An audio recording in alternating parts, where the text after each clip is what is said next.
We've seen it all this year from Nebraska. Big wins that made it feel like we were on the right track, and close losses where it seems like nothing has ever changed.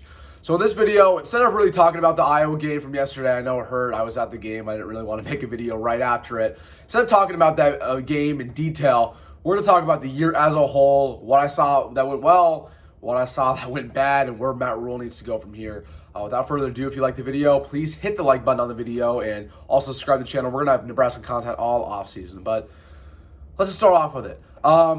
My first thought when just evaluating the season on the car ride back home from the game yesterday is that it just doesn't get much easier than what we saw this year. We had the easiest schedule we have seen since we joined the Big Ten. We are probably never, ever going to get a schedule this easy again. Let's just revisit. The Big Ten West, in all of its glory, had the worst year ever. And it's been bad. And this year somehow topped all of it. The number one team, who's 10-2 right now, Iowa, is incompetent more than any other. The second best team is Northwestern, who is proceeding in 1-11 season last year. That's how bad of a division this is. We also played Colorado, who stinks. We also had, easy non-cons besides that. We played Maryland, who stinks. Michigan State, who stinks. This schedule was so easy. And we're sitting there at 5-3 with 4 really easy games around the pipeline. Again, Michigan State, who was a train wreck with an interim head coach and hadn't won a game with him. We played Maryland, who was also a train wreck, who was on a losing streak. We played Wisconsin, coming off a loss to Northwestern. And then we played Iowa, who we all know, Iowa's incompetent. Iowa, regardless of what the record says, Iowa is incompetent offensively. And we lost all of them with a golden opportunity to go bowling for the first time since 2016. And just like we always do, no matter who the coach is, we blew it. And that's why I don't want to sit here and listen to Matt Rhule in his press conference like he did against Iowa and say, oh, but we're headed in the right direction. Because here's what really pissed me off, was listening to that interview or that press conference, and he was just kind of happy. He was like, well, regardless of the outcome, I know that we're on the right path. So this doesn't really bother me that much. Like, does that not piss anybody else off that, that Matt Rhule wasn't out there absolutely depressed? Like, if I'm Matt Rhule, I would be out of my mind mad that we lost that football game. He said, oh, but we're on the right track. I'm just devastated for the guys. You're part of the problem that we lost those 4 games, Matt. It really, truthfully. I hated that response from Matt Rhule. And then he'll sit there in his press conferences and say, oh, but we just need to learn how to win, guys. It's a rebuild. I keep saying this. I said this in the offseason. Rebuilds do not take 2 years. They do not take 3 years. They do not take 4 years of college football anymore. They take 1. Look at Northwestern. Northwestern was 1-11 last year. They should have been 0-12 if we didn't choke against them in the first game in Ireland. They are 6-5 right now. Probably going to be 7-5 when the day's over. Rebuilds do not take that long in college football if you have an adequate head coach. You do not need to learn how to win. That's the most overused word, statement I've ever heard. And we heard it from Scott Frost. I swear Matt Rhule was just rewatching Scott Frost press conferences and was like, oh, that one sounds good. I'll reuse that. We heard that all the time from Scott Frost. There's no such thing as learning how to win. These guys know how to win. They've won at every level. They don't need to learn how to win. It's horrendous, man. So that's my first initial take, was that we just let a huge opportunity, a huge easy schedule go by the wayside. It's not going to get much easier than this, man. It's frustrating because it felt like things were different. It felt like we had a different coach. It felt like the culture was changing, that we're finally going to go bowl game. And I don't even care about the bowl game as much. I don't care about winning it. I just care about having those extra practices and having the season be extended and giving the fans a reward. Okay, the fans deserve better. And I say this almost every video. The fans deserve better. Okay, we have to show up every home game, 90,000, to support a team that's putting up 10 points on the scoreboard and losing in horrendous fashion, heartbreaking fashion every single week. And not to mention the fact that the athletic director, the athletic department has basically gave the bird to the fans as of recently with this renovation and with all the new seat backs. They're charging double the prices now. Oh, of course, right? We have to double the prices for the hardworking fans who are coming to watch this terrible product. It's horrendous. The fans deserve better. They deserved a bowl game. They deserved happiness for once. I hate to feel like, these players have the pressure of the state on them, but at the same time, they should feel like that. They should feel like they let the state down because they did. The state invests all their money in this program. And to see this product time and time again, yeah, it's deflating. Yeah, it's deflating. So that's my original thing. Second thing, man, second take of the year is I've addressed Matt Rule, right? We continue to have one-score losses. We continue to have sloppy play, whether that's penalties at the worst possible times, whether that's turnovers. We've had the most turnovers we've ever had in a single year. This is the most sloppy football we have ever watched offensively. And we thought when we hired Matt Rule, it would be the opposite. Okay, so let me get this straight. Sloppy football, one-score losses, bad coaching staff, especially offensively. So remind me, why is Matt Rule changing this program? And I saw some responses on Twitter. People were asking basically the same question, like, why is Matt Rule the guy? Why do you still believe that? And the number one thing I kept hearing is culture. Oh, culture, right? Culture's completely different. We can't tell if culture's different. You know what would be a really big indicator if culture's different? In about a couple of weeks when the transfer portal opens up and we'll see who enters and who doesn't. That'll be an indicator if the culture's really working. I'll tell you what, a culture doesn't work if your players are leaving, if your young players are leaving. That means they're not bought in, okay? That means they don't want to be here. What kind of culture is that? That'll be the indicator of how good this culture is. So we'll see about that, man. I will say this about Matt Rule, something I was impressed with. The team did get better as the year went on. They really did. There was improvement, okay? The number one reason why I am pessimistic about Matt Rule is because of his preseason evaluation, specifically quarterback. The fact that it took until week 12 to play the best quarterback on the roster makes me question everything about what Matt Rule's doing during the offseason. Because here's what he did, and everybody in the state of Nebraska knows this, is that when Jeff Sims got here, he penciled in Jeff Sims quarterback 1. There was no quarterback battle, okay? He penciled in Chubba Purdy quarterback 2, Heinrich Haarberg quarterback 3. Then Chubba Purdy got injured in fall ball, then he penciled in Heinrich Haarberg number 2 and didn't look back. Didn't even reevaluate it. So the fact that it took until week 12 for Chubba Purdy to play, who was obviously the best quarterback all year long, and Chubba Purdy has his flaws, do not get me wrong, he's not a perfect quarterback. But it took that long to get to him. What are we doing here? What are we doing here? And we've seen this time and time again from the past coaching staffs where it feels like, we saw this under Scott Frost and Greg Austin, where they would start wrong O-linemen. They start Ben Hart, and then suddenly Norton Newelli would come in as a backup and he lighted up. And we're sitting there like, why didn't this guy play earlier? Because we weren't doing evaluations in the fall. Like it's utterly ridiculous. What are we doing? What are we doing during practice? What are we doing? The quarterback situation was probably the biggest thing that made me lose faith in Rule a little bit. Because that tells me you're not doing something right from a practice standpoint. The fact that you penciled in a starting quarterback who clearly was not fit to be starting quarterback. And you ran with him. That ruined the season right there. You want to name one thing that ruined the season? The fact that Jeff Sims and Heinrich Haarberg were our quarterbacks for 10 of the 12 games. That's what ruined the season, and that's on Matt Rule. So that was really frustrating. And you know what's also really frustrating is the fact that we're going to have a new quarterback next year. Again, we're going to have another stopgap transfer quarterback. So it's time for Matt Rule to put on his scouting glasses, right, and find an actual fit, a guy who can actually play football, right? Mississippi State's quarterback just entered the portal the other day. He's a baller. We'll see if we can get him. I don't know.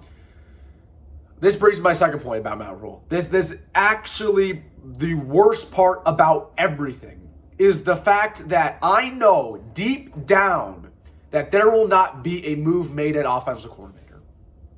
How can I sit here and be optimistic of the future when there isn't going to be a change in the coaching staff? When it's so evident that there needs to be. It's mind-boggling.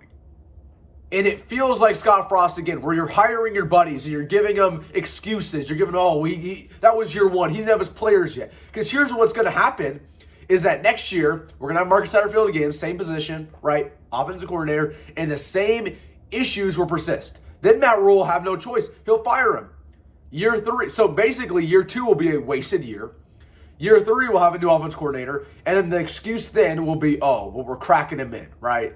And that, it's gonna take time to get adjusted. So year 3 is a wasted year, and then by the time it's year 4 and we're not fixed, the OC will be gone, and then later Matt Rule, right? That's how it works. So why not jump all of that and get rid of Marcus Satterfield now? The worst response Matt Rule said in a press conference all year long was, what good will it do to get rid of Marcus Satterfield? It'll do all the good in the world. We've seen countless examples of coaches getting rid of their offensive, defensive coordinators in year 1 or 2 and it doing incredible things for their program. Okay? Do not look far. Again, I keep mentioning Dave Aranda. It's just mind-boggling, the fact that he won't go away from him. We have seen the worst offensive performances ever in the history of Nebraska football this year. I thought it couldn't get much worse from what we've seen with the Scott Frost and Mike Riley era. Was I wrong? It's bad. And this is a take that nobody's really considering, is that not only is the offense bad, but this is going to kill the recruiting like that offensively. Okay? You want to know something? Scott Frost's offenses were never elite. They were never good. But he kept bringing in wide receiver, running back recruits. You want to know why? Because when those wide receiver and running back recruits were going to Lincoln and they were watching us lose, at least they could see that offense and say, hey, I could flourish in this offense. What wide receiver, running back recruit is coming and watching the Nebraska-Iowa game and saying, wow, I could really flourish in that heavy Nebraska offense? Nobody is saying that because there's no scheme in this offense. There's no delivery. We've changed it up every single game. So the recruiting is going to tank. So that's the most depressing thing, is that Matt Rule refuses and will refuse to fire his buddies. And again, I could be wrong. I hope I'm wrong. But man, it's frustrating. It's frustrating, dude. Excuse me, my ring light's bugging out. Let me see if I can fix this. There we go. Anyways, hold on, we'll do this again. There we go. Okay, hold on. Sorry. Anyways, let's go without it. My goodness, dude. Does it like to do this all the time?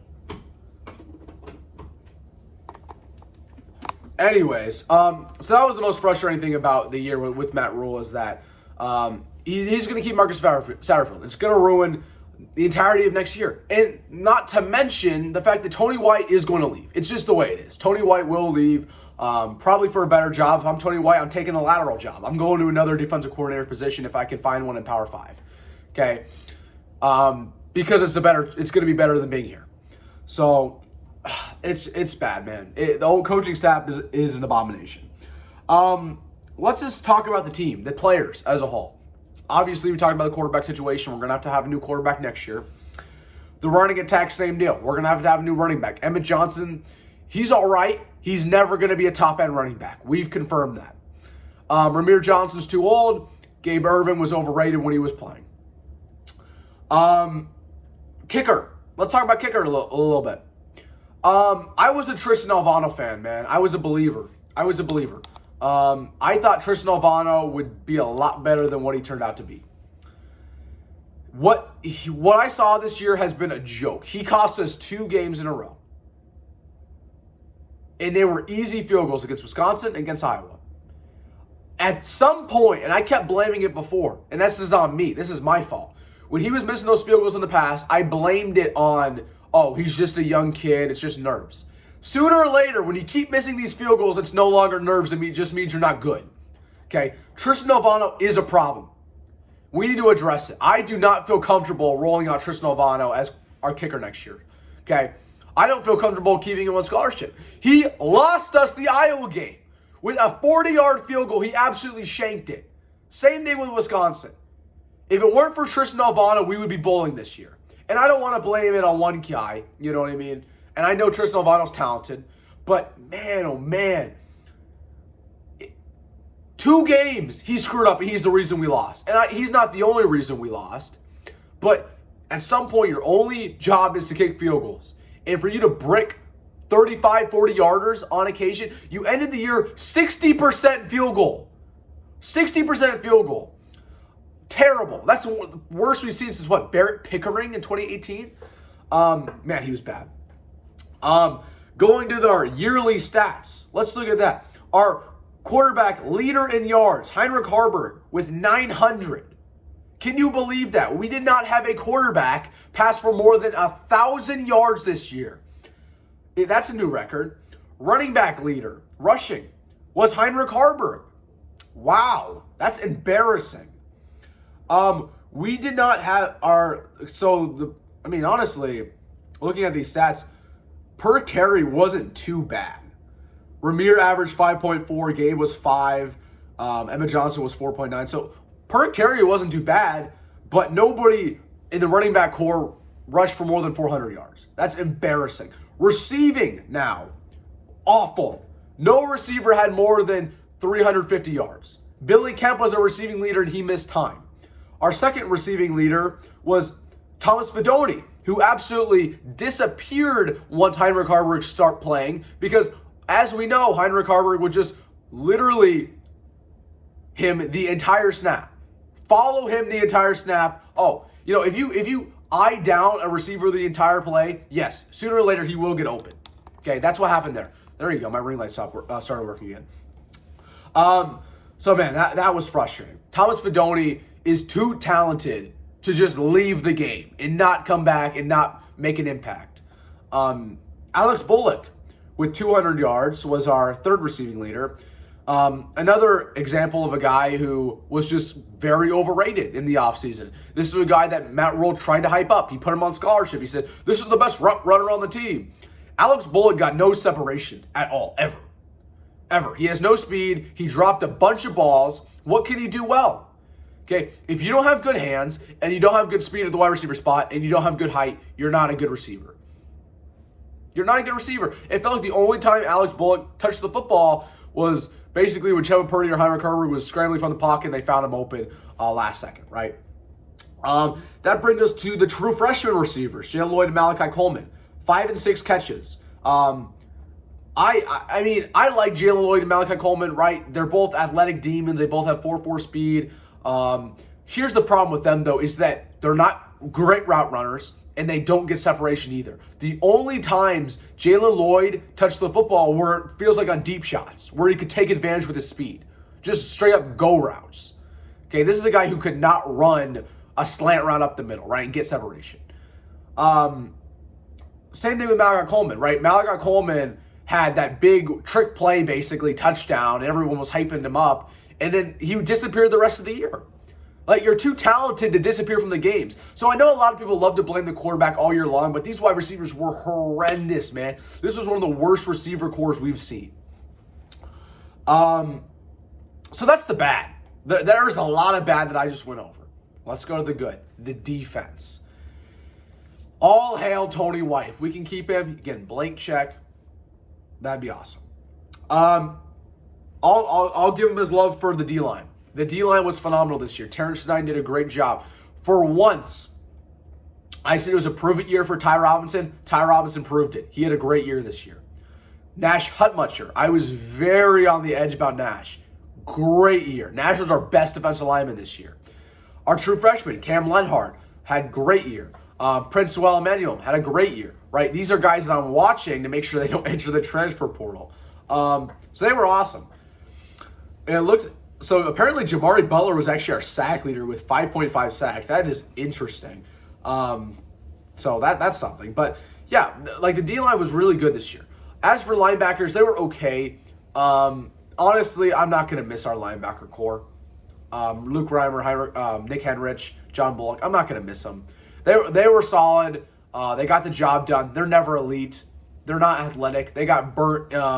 They got burnt running. They were not fast guys. They never ever outran a running back ever. They could not run horizontally. They're sure tacklers. I'll give you that. Right? Luke Reimer was a sure tackler. But as for being athletic, as for being a difference maker, really weren't there. But the linebacker core wasn't bad. They were just average. Secondary was awesome this year. Secondary was really good. Quinn Newsome had a great year. Tommy Hill had a great year. Give Tommy Hill his love right now.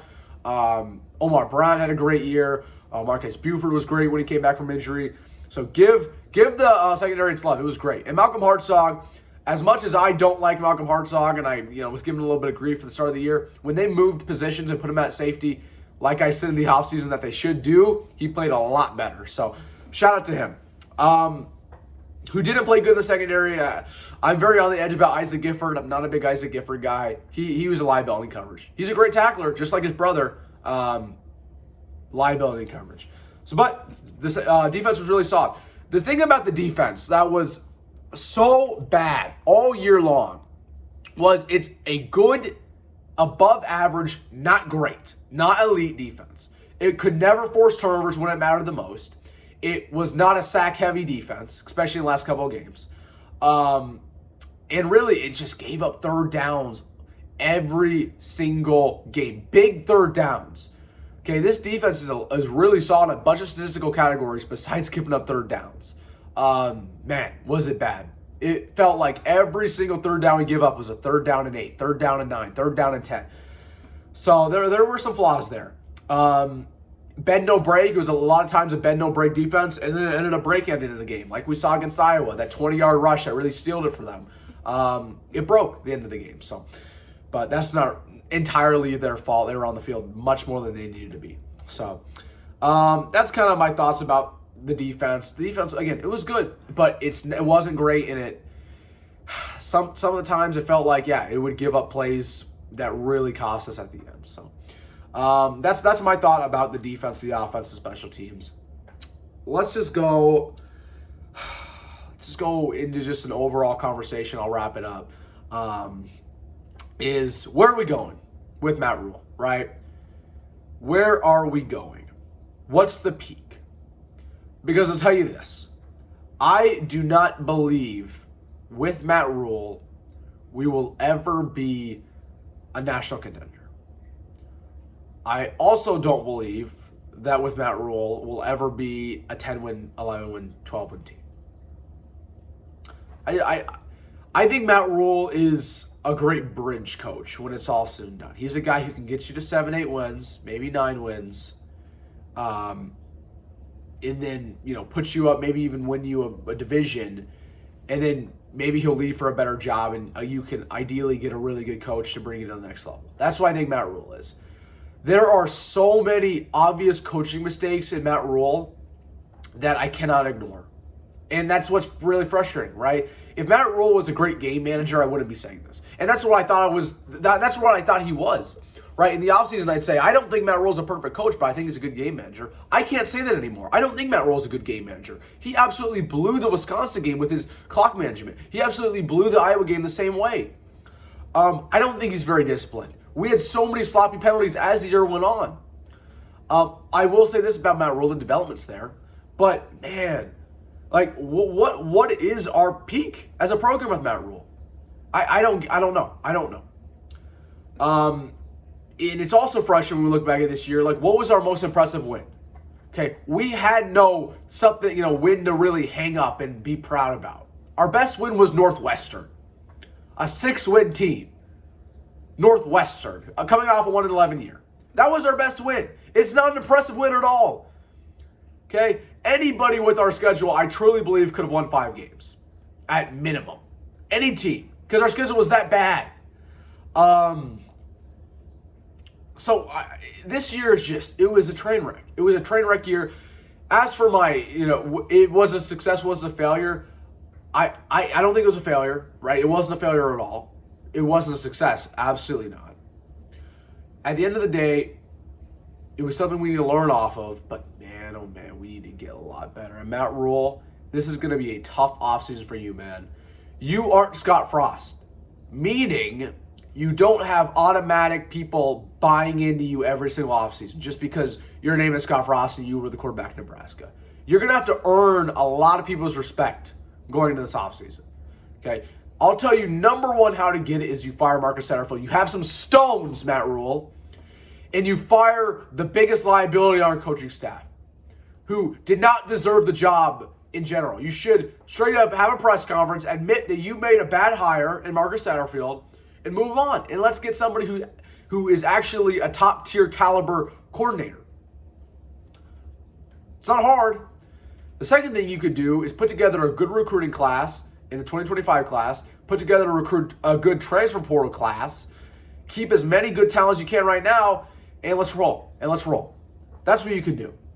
Will you do that? No. I don't think you'll fire Marcus Satterfield because I don't think that you have big enough stones to do it. And I think you are just like every other coach is. You want to hire your buddies and you want to keep them because you want to think that they're going to work out like they did the first time. It doesn't work that way, man. So that's frustrating. I don't know, man. That's about it for the video. It was a frustrating year, dude, and it felt like Scott Frost on the sideline last couple of games. There's positives, right? There's positives to take away from this year. There's a lot of negatives. So, let me know what you guys think. What were your takes on the year? Was it good? Was it bad? Are you depressed? Are you not? But as always, this is me on the Will Stimman Sports Channel. Please subscribe if you like the video. But as always, go Matt Rule. No matter what the record is, we're always rooting for Matt Rule. We're always rooting for the program. And go Big Red. See you this offseason, guys.